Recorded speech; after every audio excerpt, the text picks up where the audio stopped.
Hello everyone, welcome to Wild Writing in the Time of Corona.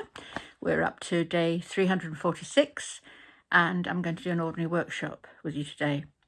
When I came to do the prompts or the starters for this, I was inspired by a book that I have started reading, which I'll show to you, which is Women Who Run with the Wolves, which I'm reading and enjoying.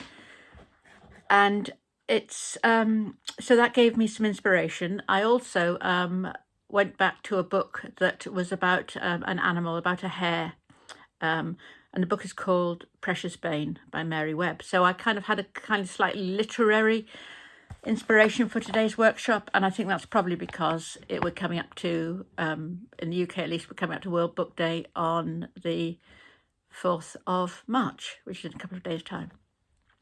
But here's today's list for you to work with. So the first is a wild animal, any sort of wild animal.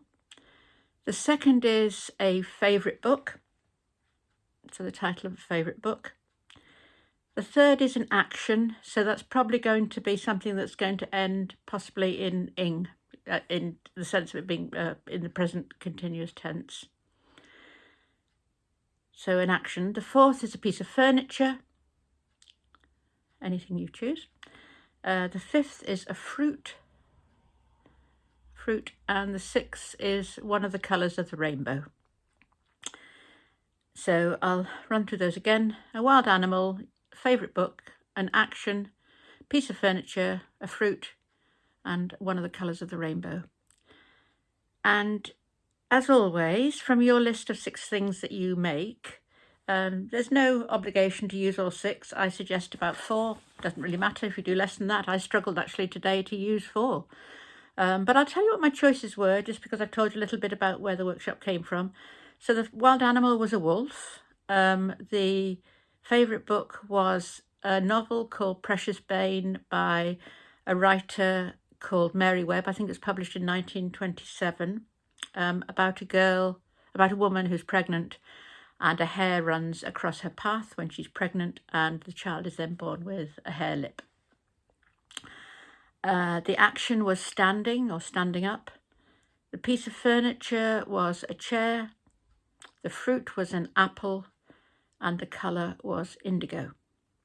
And as I say, I got 3 in, and the reference to the book was really an oblique reference. And I have to say, unlike a lot of my poems where I write them, and I, as you know, advise listening to yourself, reading them back, unlike a lot of them, I went through that process, but I think this one is rather, it's not unfinished, but I'm not terribly satisfied with it, but I will share it with you anyway, just in the spirit of sharing. So this is my poem from those prompts. I'm reconsidering the wolf, questioning what the world means by wild. Living in the city now, where the solidity of concrete portions out the dirty air. Imagine this once an ice-blanketed world. Indigo nights, the same stars. Wolves, owls, and silence lope among the endless firs. Perhaps there could be settlers building by the lake.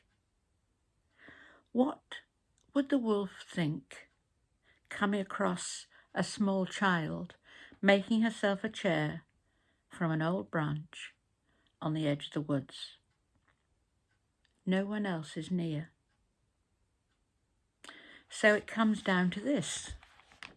One animal staring at another who's trying to make a home. She doesn't see the girl's hare lip. She smells her scent and moves away. I'm reconsidering the wolf.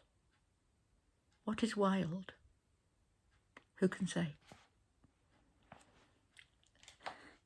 And you'll notice there I've gone back to my old default setting of ending with a rhyming couplet as being a kind of a way of signing off almost, I think. So that was my workshop today, and I hope you like the poem. I'll do keep writing yourselves. I'm very happy to have any contributions, any comments, and in the meantime, you take care, and I shall be back in a couple of days for something rather different. Okay, until then, bye-bye.